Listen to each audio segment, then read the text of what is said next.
Welcome to Ghouls Night Out with your hostesses, Brandy and Jody.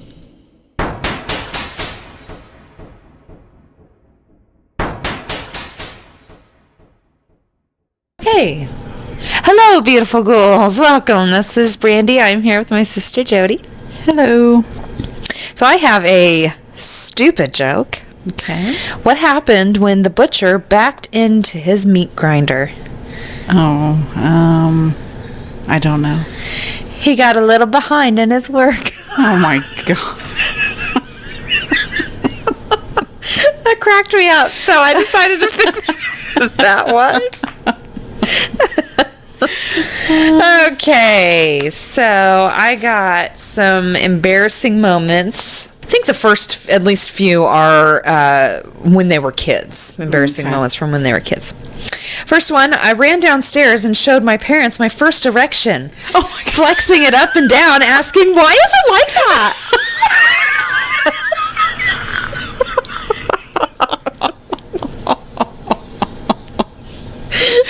Oh. Could you imagine that? We're like, oh my God.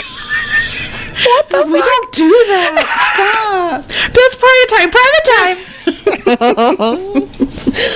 Okay, next one. My parents have a home video of me when I was about 3 or 4.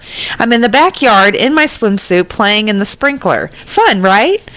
But then, all of a sudden, I start to straddle the sprinkler and let the water shoot me right in my little girl bits. Then I start grinding the stream of water and making the most awful face and giggling.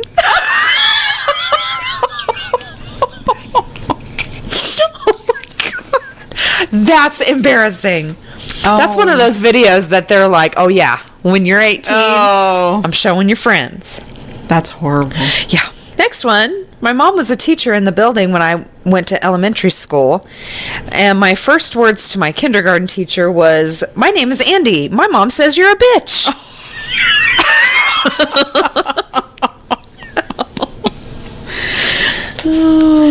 I climbed in my great-grandmother's coffin and sat on her when I was 4. Oh my God. Yeah, that's very sad. Next one. Apparently when I was 4 or 5, my mom caught me and a friend discussing our father's penis size. Okay, how would they know? I know. I never knew that information. There were some on here that I had to skip because they were a little pedophile-y. Ew. Yeah, and it was like embarrassing moments when they were a kid and the things that they used to do, but I'm like, okay, why? I'm not even gonna... it's bad. Okay. Okay, next one. Why would you want to tell a story about that? I know. One of them specifically, I'll just tell it because we're talking about it. The embarrassing thing was they were taking a shower with their dad, and when their dad looked down, they were drinking the water that was streaming off of his penis in the shower. Ew. And I'm like, okay, 1, why were you taking a shower with your dad? 2, like, what the fuck? And 3, why would you tell people about it? Yeah, that's not... There were a few like that. That's it's gross. not right. Yeah, not right. Anyway, let's move on. Okay. Next one. I grew boobs at a very young age. Around 3rd grade, I realized how fun it was to bounce them. I proceeded to bounce my boobs in the middle of class while the teacher looked at me with horror. She then gave me a demonstration and said...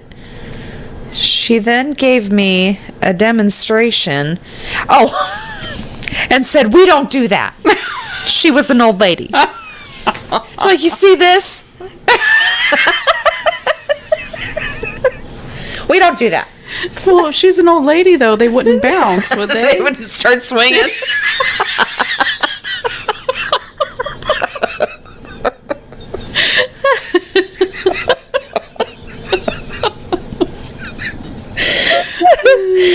Oh, shit. Okay.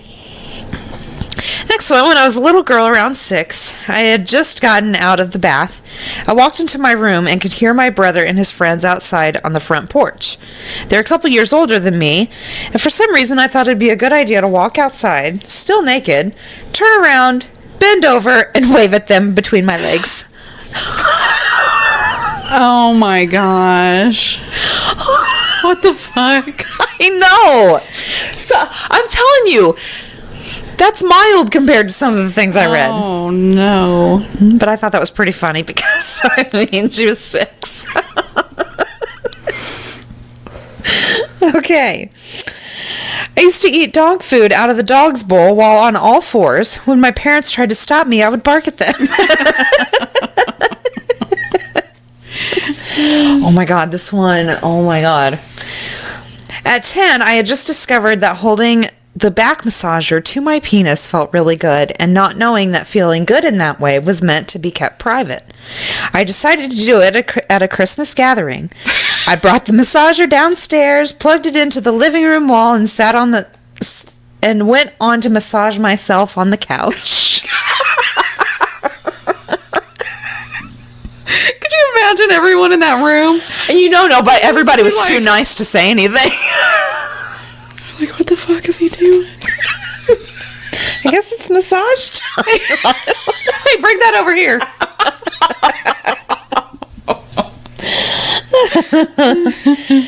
Okay, next one. I was curious about man parts when I was young. My stepdad was in the shower, so I knocked on the door and said, "It's Mom," in my lowest voice, and walked in. We've never had the same relationship. Oh my gosh. Oh, this one. I did copy and paste this one. Oh. One of my old roommates apparently would shower with his dad as a kid, and his dad happened to be well hung. One shower, mid-washing his hair, his dad looked down to see him drinking the shower water as it streamed off his penis. Ugh. Gross! No! I No. wonder how old he was. I don't know. Because I could see a little one. he had to have been little. Like little. Yeah. But at some point, yeah. stop taking showers with your dad. Yeah. I would think like when you can. Like, stand up. Yeah. Yeah. Oh my God, no. Okay. I was trying to compliment one of my favorite university professors this past year, and being the overzealous girl I am, I made the mistake of blurting out, "I love you," to him. Oh. Tried to save it by tacking on, "as a teacher," and then going on to talk about all the other things I love, like science, my university, life. But it hung in the air until I decided to just call it quits. That's so something I would do. I'd be like, "Oh my God, I love you," and then it'd just like be silent. I would never do that. Just kidding. Okay, I don't understand this one. Apparently when I was 4, while on holiday in Portugal, my brother caught me chomping on something. He asked me what I was eating, and I spurted out, "Jelly babies." While he was watching, I carried on walking and saw another quote-unquote jelly baby and promptly put it in my mouth. Turns out I was eating snails, alive, with their shells still on. What? Yeah. Why would they do that? I don't know. That I was very confused about that. gross. Yeah, that's gross. What would even compel you to do that? I don't know. I don't like gross. I don't know. Okay, next one. When I was in 3rd grade, I tried to impress a girl I liked by telling her I had a bomb in my backpack and that I was going to blow up the school. Oh, God. In my mind at the time, I was thinking that if we had no building, then we wouldn't have to go to school anymore, and we would all be happy. And she ratted me out, hint. and I got in big trouble. Yeah. Yeah, that was obviously pre 9/11. Oh, or yeah, You'd definitely. be in way big trouble. Next one, when I was a kid, we went to see The Karate Kid when I was about 13. I felt so good after the movie that as we were exiting out the side door, I went, "Hi-ya," and karate kicked the door open, smashing an old lady in her face and knocking her over. That's me. That would be embarrassing. Next one, as a little girl, around the age of 4, I ran into the bathroom while my father was sitting on the toilet and proudly exclaimed that I knew why some men pee sitting down. When he asked why, I matter-of-factly said, "Because their penises are too short."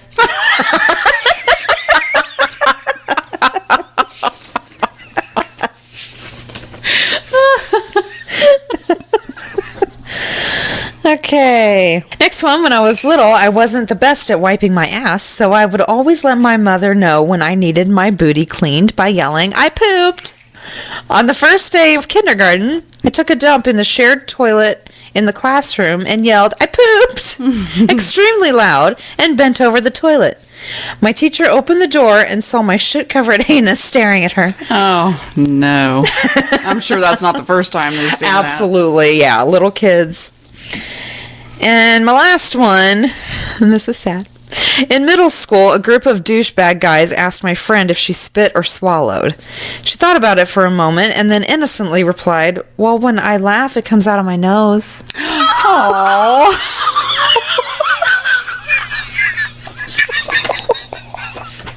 Oh, that's so mean. I hate douchebag boys in middle school. They're the worst. Okay, those were mine for the week. Okay. So, I was thinking that the haunted states, the haunted places in different states, was getting a little monotonous. Okay. So, I decided to do something different this week. Ooh, okay. We are going to talk about mirrors. My favorite thing. Oh my goodness. All right. Cool. So, I've got a few different ones. The first ones are they're creepy mirror legends. Okay. And I got this from bustle.com. The first one, broken mirrors damage your soul. Huh. I'm sure everyone has broken a mirror and someone you know helpfully informs you that you have just given yourself 7 years of bad luck. Yeah. Superstition stems from the ancient myth that holds that the mirror reflects not just one's external surface, but one's soul as well. Ancient Romans believed that the soul regenerated every 7 years, so if you messed with a mirror, you had to consider your soul equally messed with for 7 years until you could grow a new one. Huh. That's interesting. I never knew. I never knew where the 7-year thing came from. Yeah, I never did either. I knew they always said 7 years bad luck, but... Yeah. Ghosts live inside mirrors waiting to attack you. Oh, no. If you've been to a slumber party, or at least a slumber party held before the advent of Netflix, then you're familiar with the game Bloody Mary. Yes. Game players enter a darkened room and chant some variation of the phrase Bloody Mary into a mirror a varying amount of times. It could go up to 13 times. What? Depending on where you're at, who you're with, or whatever. That's a lot. In some versions, I always heard 3. Yeah, that's what I heard too. In some versions, you do it in complete darkness. In others, you clutch a candle or flashlight. In some versions, the woman you're invoking is a murderer. In others, a demon. And in yet other versions, Mary the First of England, who was nicknamed Bloody Mary during her reign. That's right. I've heard that. In all versions, when you're done with the ritual, a ghoulish woman is supposed to lunge out of the mirror. Ooh. Folklorists locate the roots of this story not in an actual ghost who liked to victimize people through the looking glass, but in an older ritual where young women chanted a special incantation in front of a darkened mirror in order to try to get a look at their future husband. And what if you do actually see something in the mirror while you're tromping around in the dark, invoking a deceased British royal? Odds are that you're simply experiencing the Caputo effect. A psychological effect that leads us to react to sensory deprivation with imagination. When the effect was studied in a lab by placing subjects in front of a darkened mirror for several minutes, they began to think they saw the image of a different face in it. When in reality, they were seeing their own reflection with added details created by their minds. Creepy. Also, no matter what, it's definitely not Queen Mary I coming for you through the bathroom mirror. She's got that name due to her taste for putting Protestants to death while trying to reestablish Catholicism. Yes, thank you. As the reigning religion in 16th century England. That was like a huge thing. Like, there were people put to death for not being Catholic. Oh, yeah. Or for being Catholic. Yeah. One of the two. Either both, I'm pretty sure. Yeah, I think so. I mean, that's don't even get me started on religion. Yeah, religion is That's just not fucked. Religion is not one of my favorite Yeah, I get subjects. that. Yeah. So For sure. you can access a creepy mirror world whenever you want. Say what? A new twist on the classic mirror game, this Reddit popularized rite involves setting up candles, a fan, mirrors, 3 chairs, 1 that you sit in and 2 that you place mirrors upon, and then engaging in a series of ritual actions that are supposed to allow spirits or creatures of some sort to take up residence in the mirrors, occupying the roles of queen and fool and answering your questions. What? If you do play this game and happen to see a being in one of the mirrors, which are you supposed to only gaze at indirectly? I don't know. More Caputo effect. I don't know if I'm saying that right.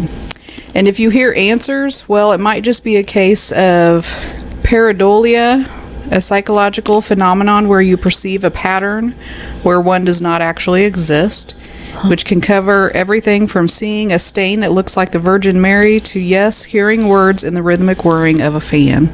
Huh. Interesting. Souls of the dead can become trapped in mirrors. Of course, the Bloody Mary legend isn't just based on some harmless pre-online dating romantic fun. It also seems to draw from the ancient cross-cultural myth that the dead and mirrors interact quite poorly. In Jewish culture, when someone dies, all mirrors are covered in the house while the members of the household mourn for a week, engaging in a practice called sitting Shiva. According to some old Jewish myths, this is because demons visit homes where there has been a tragedy or loss. And while they cannot be seen with the naked eye, one can see their reflection in mirrors. So they're essentially reverse vampires. Keeping the mirrors covered keeps mourners who are already dealing with enough problems from being startled by the sight of these death-loving goblins. More commonly understood reasoning holds that the mirrors are covered because praying before mirrors creates a chance that the person praying could become distracted, which is a totally reasonable explanation, so where's the fun in that?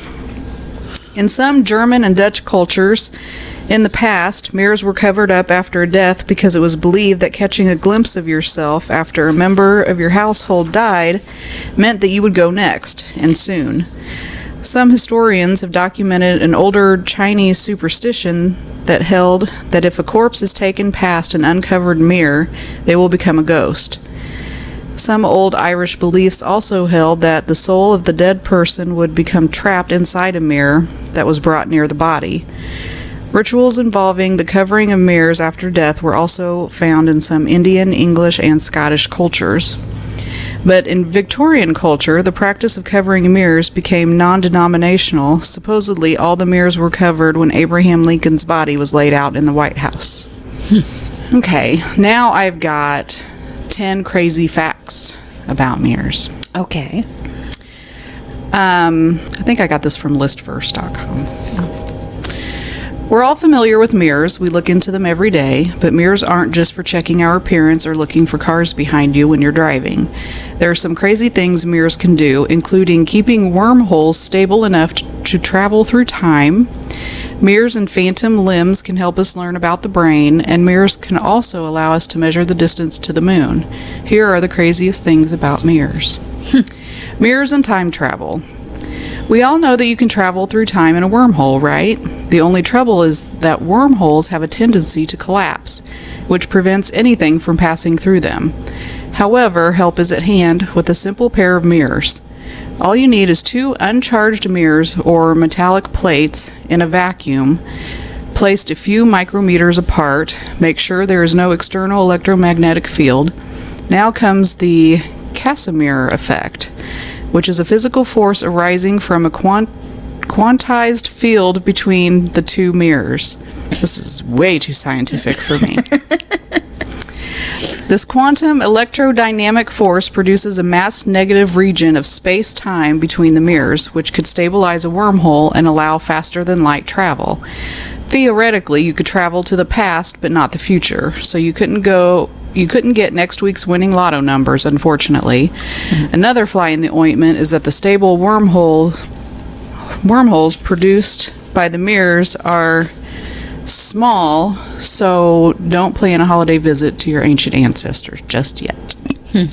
Mirrors, phantom limbs, and the human brain.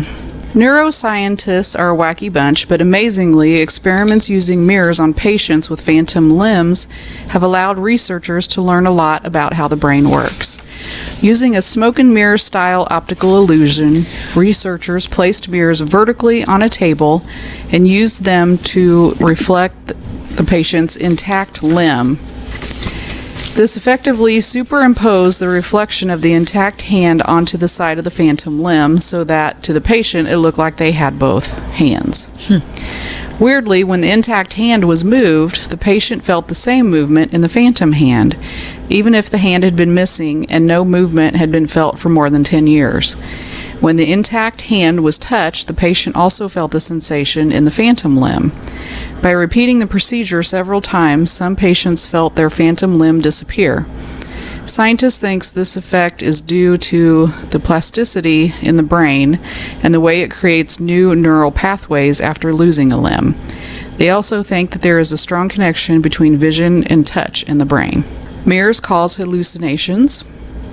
A strange illusion is conjured up when you stare at your reflection in a mirror. It's an old Halloween trick that modern science is starting to investigate. Try it for yourself. No. Sit in a darkened room about 3 feet away from a mirror and gaze at the reflection of your face for about 10 minutes. Keep the lighting as dark as you can while still being able to see your reflection.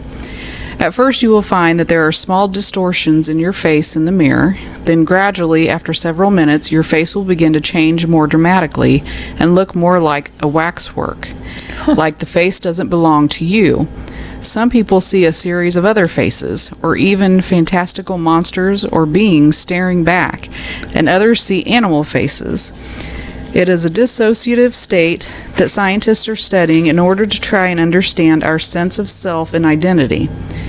Psychologists believed it could even help patients with schizophrenia when they are encouraged to confront their other selves. That's creepy. I would never do that. No. Can everyone recognize themselves in a mirror? Remember when I was talking about that? It wasn't about a mirror, but it was when we were talking about like doppelgangers and stuff. Yeah. I don't know if I would recognize. Yeah. So I wonder. Let's see. Yeah. Most of us take it for granted that we will recognize ourselves in a mirror, yet it seems that not everyone can pass the mirror mark test for self-recognition.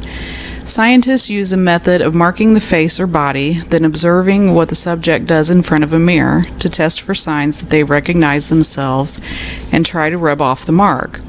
Children usually develop mirror self-recognition by 24 months of age.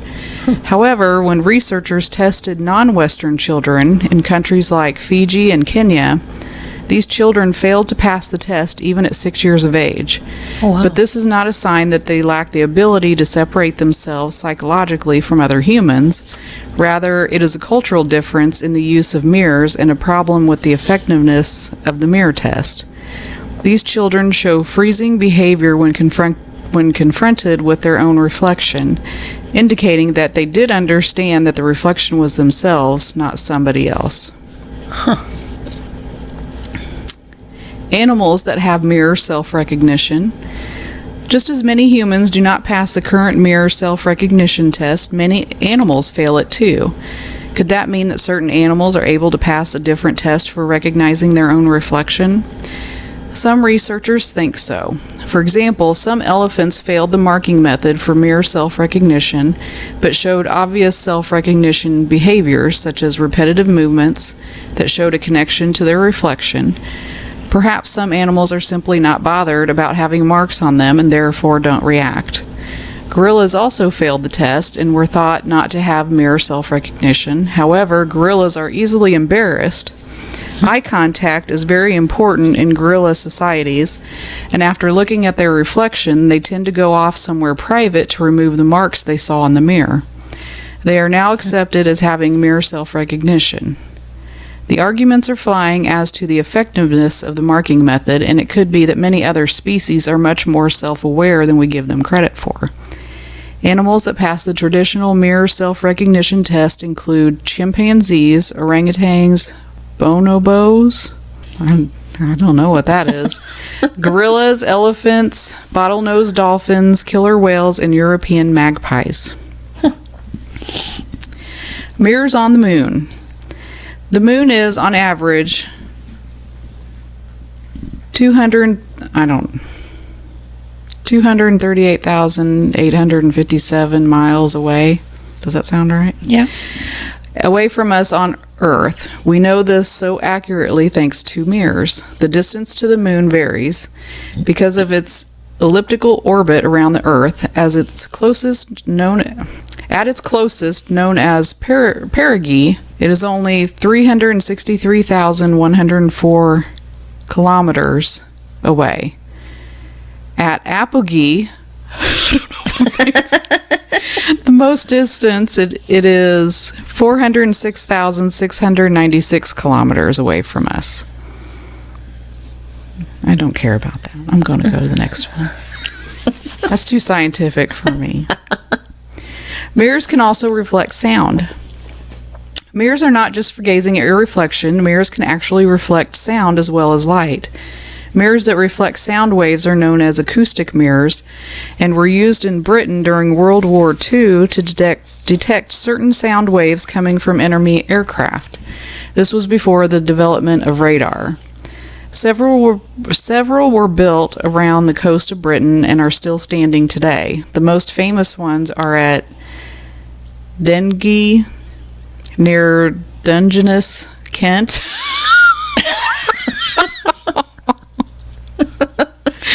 There is no public access to them, but they can be seen on a special guided walk. The only sound mirror outside of Britain is also one of the biggest. The 61-meter or 200-foot sound mirror in Mogtaab, Malta. It is known locally as Ilwydna, which means the ear. It is a well-known secret, and there is no public access to it. Reflecting matter with mirrors. Amazingly, mirrors can also reflect matter. Some mirrors are known in physics as atomic mirrors. An atomic mirror reflects atoms of matter just as a conventional mirror reflects light. They use electromagnetic fields to reflect neutral atoms, although some just use silicon water.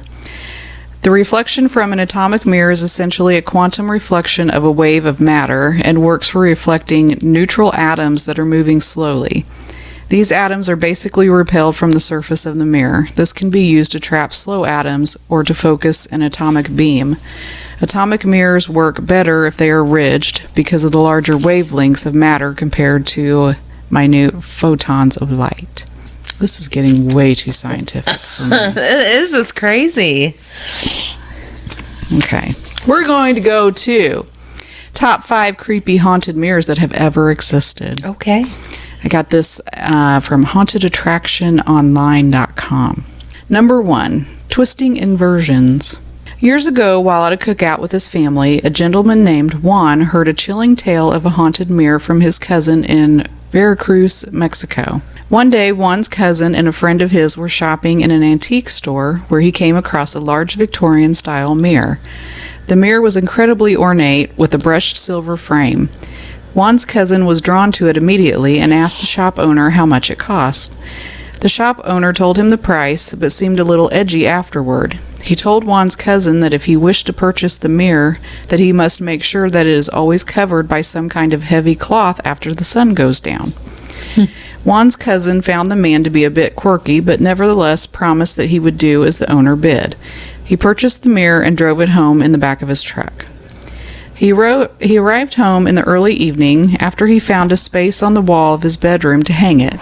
He admired his reflection for a few minutes, then promptly covered it with a bedsheet. He felt a little silly doing so, but the shop owner had been so adamant.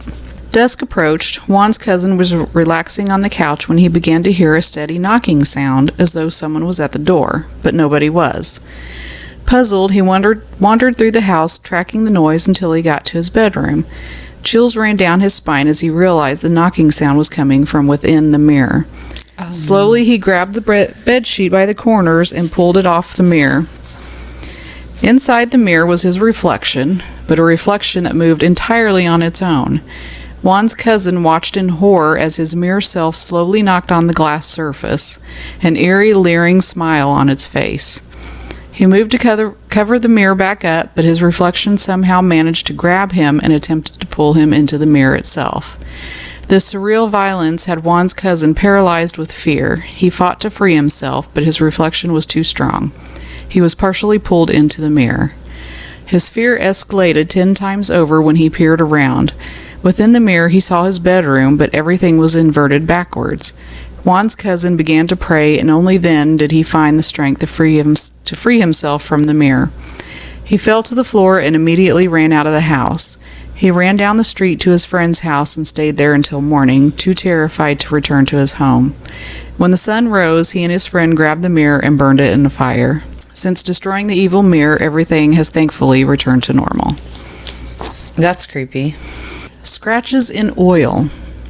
A young man who goes by the name of Nuko once discovered a mirror in an abandoned building not far from his house. The building was strewn with various trash and broken furniture, and it seemed that the only thing that was in perfect condition was a small square mirror he found up against the wall. Nuko was studying art at the time and had been interested in painting on a glass surface for some time. He brought the mirror home with him, thinking it would be his next canvas. He laid out a brand new tarp and arranged his oil paints on the floor of his bedroom. For hours he worked on the mirror, adding stroke after stroke until at last he was finished. On the mirror's surface was a portrait of himself. Happy with his work, Nuko carefully closed up his paints and crawled into bed shortly after midnight. The following morning he opened his eyes and recalled what he had done before, but he was shocked to see that the mirror had been altered over the course of the night. His portrait was still drying on the surface, but through his face was a series of long, deep scratch marks. Had he somehow missed those marks when he first picked up the mirror? No, he had cleaned the surface before he had started painting. Puzzled, Nuko looked around his room, trying to discern what could have made the scratches. All of his supplies were in the exact place they had been when he had fallen asleep. He didn't have any pets or siblings, and his parents would have never destroyed one of his pieces. In addition to the scratch marks, Nuko also noticed substantial tears in his brand new tarp. He searched his entire room, but he could not come up with any possible theories as to what had caused such destruction. He became scared. After the portrait finished drying, Nuko took the mirror and placed it in the shed in his backyard. It remains there to this day. Whenever Nuko needs supplies out of the shed, he always feels extremely uncomfortable, as though something foreign and malicious is present. He hasn't looked at mirrors quite the same way since. That's crazy. Victorian evil. When Sotiris Charlambos and Joseph Birch found a large Victorian mirror in the dumpster outside of their London flat, they thought they had hit the jackpot. The antique mirror was quite beautiful with a thick walnut border. They believed it would look great hung up over the radiator in their apartment. But not long after they hung the mirror up, strange things began to occur to both of them. Sotiris found himself suddenly waking up in the middle of the night with stabbing pains shooting through his entire body. Joseph, usually a very happy 20-year-old student, found himself feeling incredibly depressed and void of energy. At first, neither of them made any correlation between their mental and physical symptoms with the mirror. That is, until Sotiris decided to paint the walnut frame a bright silver. After that, their problems only escalated. Joseph began to experience the same sharp pains that Sotiris felt during the middle of the night. Objects began to go missing, such as keys and documents, and that's when Joseph began to notice strange movement coming from the mirror. It began one day when he was alone in the flat. He had been walking down the hall towards his bedroom when he caught movement in the mirror's reflection out of his periphery. Dark shadows seemed to flicker and move on the glass surface, even when Joseph stood completely still. The two friends confronted their landlord about the mirror and soon discovered that it had once been his. When they asked if he wanted the mirror back, he quickly shook his head. "I don't want anything to do with that mirror," the landlord said. It didn't take long for the nightmares to begin. Joseph even began to fear being in the apartment by himself. He was certain that something malevolent was there with him, draining him of his happiness and energy. Sotiris began to theorize that something awful had happened in front of the mirror, and it had somehow managed to absorb the negative energy from the event. He became convinced that someone had once been murdered in front of its glass surface, and now the mirror brought nothing but discomfort and despair wherever it was. When the radiator and the landline phone mysteriously stopped working, the two friends begrudgingly realized that their troubles were only going to escalate. They decided to put the mirror on eBay with full disclosure as to what had been happening to them. The mirror has since gone to the highest bidder, and the two friends are certain that a feeling of lightness and hope has flooded into their apartment once more. They hope that whoever has the mirror now is well trained in the paranormal and will not experience what they endured while the Victorian mirror was in their home. A family of spirits. Most people who have a deep interest in the paranormal have heard about the infamous Myrtles Plantation in St. Francisville, Louisiana. Built in 1796, the house has become known as being one of the most haunted historical locations in the South. But what some people may not realize is that within the house lays a haunted mirror. In the hallway, across from the large wooden staircase, is a large rectangular mirror with a gilded gold frame. The mirror has been within the house for well over 2 centuries, and many eerie stories have surfaced about it. According to one story, Sarah Bradford Woodruff, who lived in the house along with her husband and children during the 1820s, haunts the house and is said to be permanently trapped inside the mirror. Tourists who take their picture in front of the mirror often find strange anomalies in their photographs, creepy-looking shadows, or an array of orbs. Some people even claim that they have seen fingerprints and silvery apparitions standing on the staircase reflected within the mirror's surface. Some people believe the mirror shows nothing but ordinary reflections, but there are countless accounts of believers and skeptics alike who have seen something paranormal in its ancient surface. Today, the Myrtles Plantation is open to tours and also serves as a bed and breakfast. Did I say bread and breakfast? No. Okay. I noticed in one of our episodes I said it, You and I say it didn't a even lot. notice. You say it a lot. It's funny. You may not like what you see. Into the Black. Greg Newkirk has always had a profound interest in the paranormal. Over the years, he began to research and track down various objects that others had deemed as haunted. When Greg had collected a sufficient number of items, he, along with his wife Dana, formed the Traveling Museum of the Paranormal and Occult. Essentially, Greg and his wife traveled around the country and displayed their supernatural finds for anyone who was curious. A couple years ago, Greg was contacted by a young woman about a small mirror with black glass. The woman, who wanted to remain anonymous, stated that her mother had acquired the mirror during a psychic expo.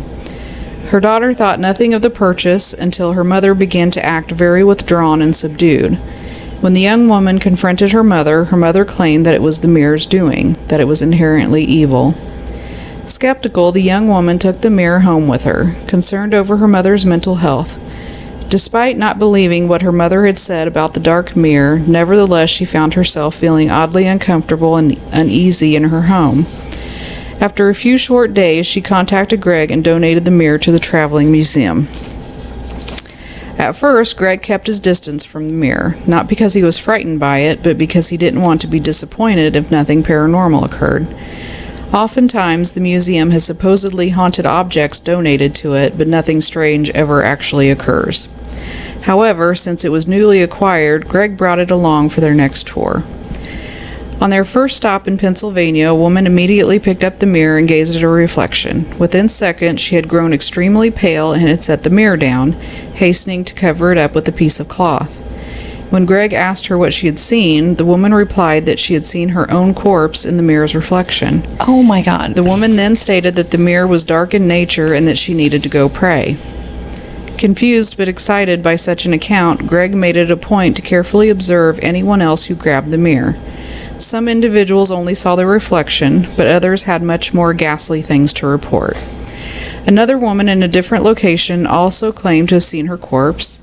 One man, a supposed die-hard skeptic, stated that he had seen his reflection, but that it had turned around and walked completely out of the frame. Oh my God. Another woman claimed that when she looked at her reflection, her mirror image had begun to whisper, despite the fact that the woman herself never once opened her mouth while gazing into the mirror. Ugh. Greg and his wife continued to tour with the dark mirror, but the paranormal enthusiasts admits that he keeps the mirror covered when it resides in their home. He avoids looking at the mirror at all costs. The mirror itself seems to want to draw Greg in, but he's always resisted gazing into the glass surface head on. He has become convinced that whatever the mirror wants to show him, it will not be pleasant. Oh my gosh, that's so creepy. And that's all I got on mirrors. All right. Because they're creepy as fuck. Yeah, that's a lot of stuff that I didn't know about. Yeah, about I didn't even mirrors. read some of those ones. It was getting too scientific for me. Yeah, it was crazy. Yeah. That was crazy. All right. This week I did kind of half and half. So the first set are just graveyard shift workers that have seen creepy shit. My first one, my very first job working in a nightclub. The nightclub was above some closed shops and right next to a multi-story car park. My job was running the cloakroom at the entrance of the club, and from my seat I could see the empty car park.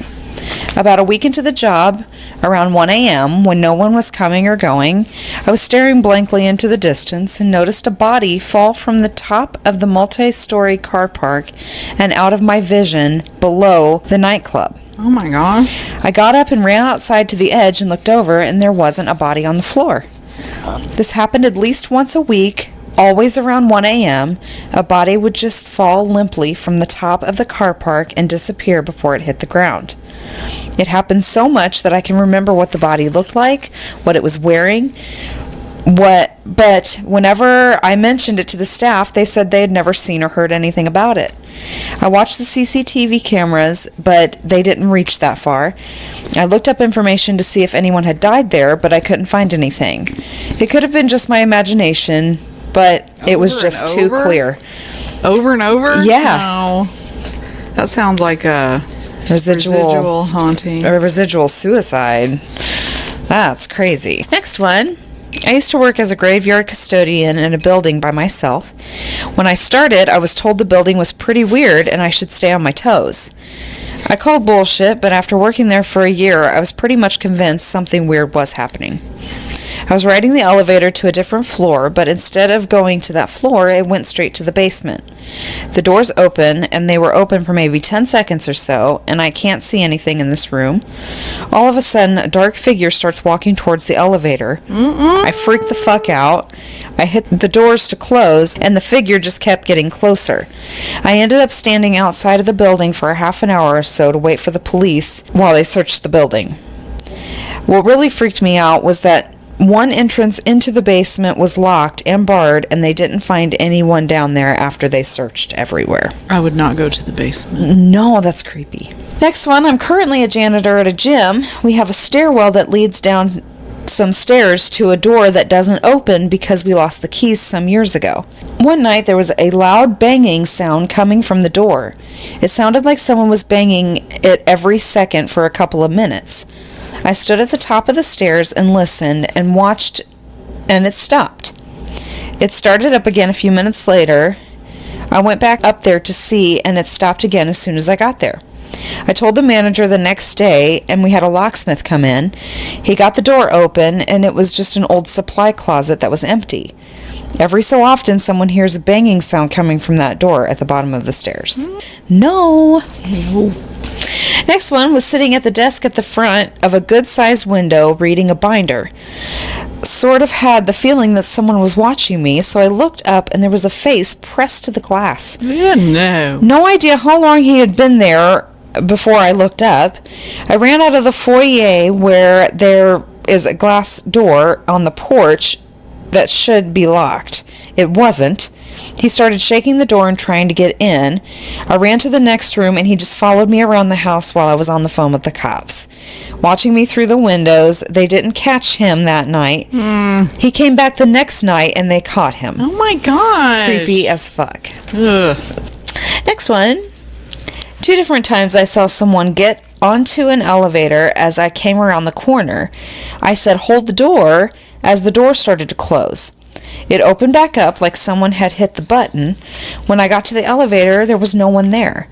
After that, many times, just as I come around the corner, the elevator door would open, but no one was in the elevator. I had not pushed a call button or anything. I would just always say thanks when I got on the empty elevator. Next one. A phone used to call me on 911 every night, make a horrible screaming sound, or sometimes just white noise and then disconnect. It scared the living shit out of me. The officers we sent out every time never found a thing, and I was repeatedly assured that the sounds on the line were due to a faulty phone line or rain, but it never stopped bothering me. It was vacant, but there was a residence there. That's creepy, those phone calls. Yeah. Next one, when I was shutting down the projectors and closing down the movie theater around 2 a.m., I shut off one of the projectors and turned around to see one theater starting to play the movie Insidious from the beginning. Oh my God. Without previews. It was extremely out of place considering the projectors are programmed for the movies to start automatically with a 20-minute preview built in. No show was scheduled in the computer, and I still don't know how it started, but I locked myself in the office for the rest of the night. Yeah. Yeah. And the movie Insidious, I mean, come on. Those are good. Yeah. Next one, sometimes patients come in for other problems and don't mention that they sleepwalk.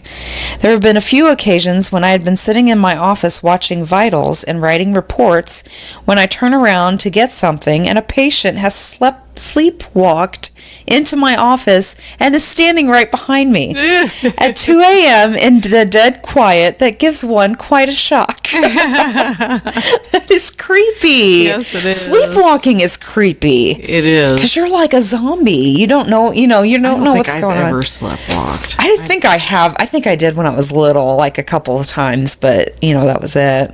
I don't think I do now. But, I mean, you don't know. Well, I told you about my ex-husband. Yeah. He sleptwalked and when he woke up, he was on his neighbor's front porch. Yeah. In his underwear. Yeah, that would crazy. Freak me out. Yeah, that's scary. Next one, working overnight security, I noticed a woman standing in the middle of the parking lot staring at the security camera. When I went outside to tell her she had to leave, she said nothing and handed me a note. The note said something along the lines of, "They are listening to us. Don't say anything. If you or your commander can help me, just shake your head." Me being the only person there, I told her again she had to leave. Instead, she stood there for another 15 minutes staring into the camera. I called the police, but she was gone before they got there. That's weird. Yeah, that's definitely weird. Okay. The next few I have are specifically graveyard shift workers at hotels. Okay. First one, working the graveyard shift at a small motel all alone, had a guest who requested a 6-foot extension cord. It took me a while to find one, but I brought it to his room. The housekeeper found him dead the next day. He had hung himself with the extension cord. Oh. That's a bummer. Yeah. Next one, before I was born, my parents decided to move to the coast and open their own little seaside hotel. The first thing to do when they moved in was to clean all the rooms. So they took half each and to speed things up. My mom told me the story when I was little. She was in the room number 8 doing some vacuuming when the whole carpet started, quote unquote, rippling. Yeah. When I was little, I didn't think it sounded very scary at all, as I just thought that maybe the carpet had got caught on the vacuum or something. And so I never really thought about it again. Fast forward to about a month ago, I remembered this old story. I was making fun of my mom a bit for thinking it was creepy, when it was obviously explainable. She looked confused and told me I must not have understood her when I was little. Apparently what had actually happened was that the entire carpet had rippled in a constant fluid wave-type motion, and all of the furniture, including herself, had been lifted up and down off of the floor for about 10 seconds. Oh. She screamed bloody murder at my dad down the hall and told him that they were selling the place before it had even opened. He managed to convince her otherwise, but she never went back in that room. I wouldn't either. No. Ooh, I got goosebumps. That's creepy. Okay, next one. I didn't work at a hotel, but my job requires me to travel a lot. The most unexplainable experience for me happened during my stay in a hotel I frequented. After a long day, I tried to get some sleep as I had to get up early the next morning, but for some reason, I would hear this noise from the room above me. It sounded like someone was dragging a table or chair across the floor, as if they were rearranging the room. At first, I thought nothing of it, but this continued every few minutes for about 2 hours. I finally got fed up and called the front desk, and they sent security to check it out. Turns out there was no one in the room above, and the noise continued after I had no choice but to switch to another room. That's creepy, just to hear something that obviously there's nobody up there. And yeah. Next one, I worked at a Holiday Inn years ago and only can recall a few weird cases. One was that every now and then when we would get complaints that a young girl was screaming in the pool area, when checking it out, you would find that no one was around. Management did report that a young girl drowned in the pool years earlier. Oh. And one night I was working at the front desk and received a call from a room complaining that the room above them was stomping around and being noisy. Nobody was checked into that room, and nobody was there when I checked it out. Guess a wife had killed her husband in that room. After the murder in the room, it was turned into storage, and despite it being empty, the front desk would get random calls from that room. Oh. Another freaking phone call. I know, that's creepy. Next one, worked as a chef at a Hilton. Remembered speaking with one of the managers from a different downtown hotel. Very high end, and he told me this story. Manager was on his way out of the hotel after working one evening and saw a homeless guy a ways out sleeping on the lawn. He decided to walk back in and tell the front desk employees to try and get him off the property. He came back in for work the next morning and saw the same homeless guy still sleeping on the lawn, so he ran in to chew out the front desk manager about how the employees didn't do what he asked. They both walked out to get the bum to leave, and they found the bum was wearing a nice suit coat. Turns out it was a wealthy businessman who had jumped off the 12th story balcony and had just been dead there all night and half the day. Turns out no one saw him fall. Aw. It's terrible. It is. It's like my worst nightmare is that I'll be dead and nobody will notice, like, ever. And I'll just be, like, sleeping on the lawn of a hotel. Or dead on the lawn of a hotel. It's so horrible. Okay. Next one. Worked in a motel when I was 17 or 18 years old. I was at the front desk not working when the housekeeping guy called me to check something out in a room he was cleaning. I go up there and he is standing in the middle of the room looking up at the ceiling. There was a set of bare footprints on the ceiling, which was at least 10 feet high. It was only in the middle and nowhere else. There's no way he could have jumped that high upside down and left no prints on the walls either. Also, he left a single bullet on the bed. Huh? Some gun-wielding, high-jump, barefoot man. Acrobat. Yeah. It's fucking weird. And my last one, I got into a lift from the top floor to head down. The lift stopped at the 4th floor, doors open. I saw people outside standing still, making no attempt to come in, despite me being alone inside, and there was room for them. The automatic lift door then closed, and before it completely shut, I heard someone outside say, "Why do you think the lift was so full?" Oh my God. That was my And you story. can't get off. Oh my God! The door shut! Oh, that would be horrible. Yeah! Oh my God! Those are my stories for the week. All right. It's time for the witty wrap up. Yay! Witty wrap-up. I did corny jokes. Okay. Okay. Why do scuba divers fall backward out of the boat? I've heard this one before, but I don't remember. Because if they fell forward, they'd still be in the boat. That's right. What did the daughter corn ask the mother corn? I don't know. Where's popcorn? or cock porn. What did the stoplight say to the car? Stop. Don't look, I'm changing. Oh my God. What did the tired criminal need? Tired criminal. I don't know. A rest. Oh my God. Why do cows have hooves instead of feet? Why? They lactose. Oh my God.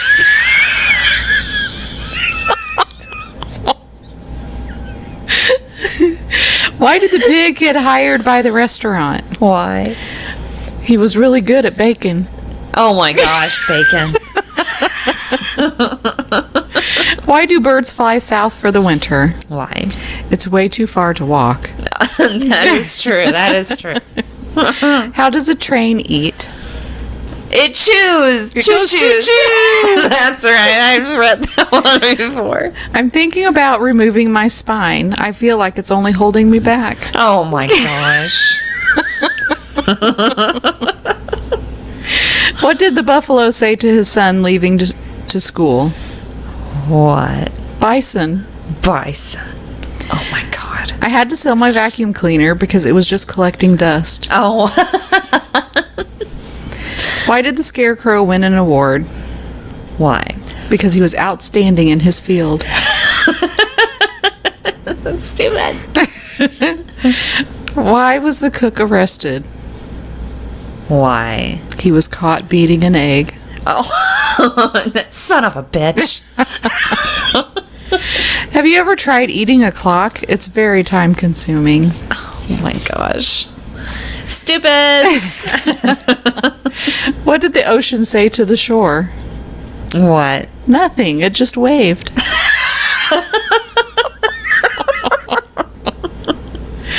Why did the golfer wear 2 pairs of pants? Oh God, why? In case he got a hole in one.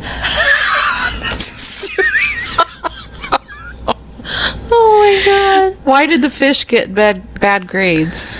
Why? Because it was below sea level. Oh my gosh. What did the fish say when he swam into a wall? What? Damn.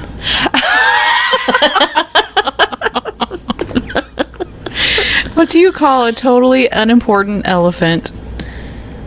What? An irrelevant. Oh my gosh. That's so stupid.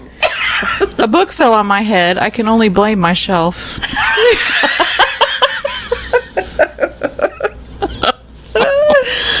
What do you call fake potatoes?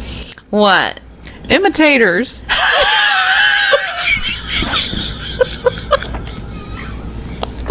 You said that so matter-of-factly, like I was supposed to know that. Oh my gosh. So there's this guy going around dipping his testicles in glitter. It's pretty nuts.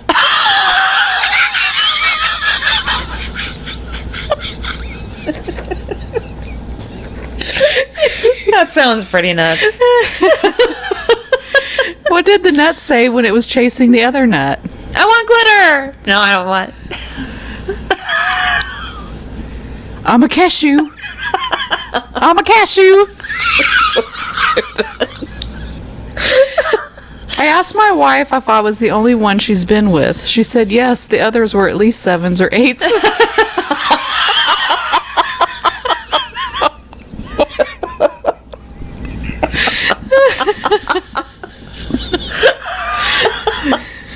Oh my gosh.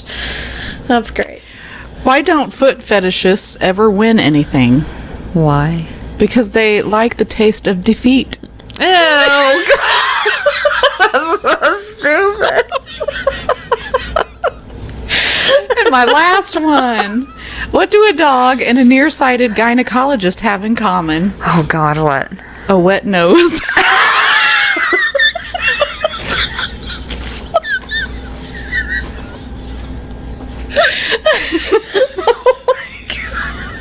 That is just wrong.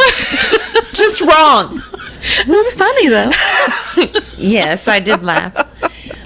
Okay. Thank you so much for listening. Rate, review. Rate, rue. Rate, rue.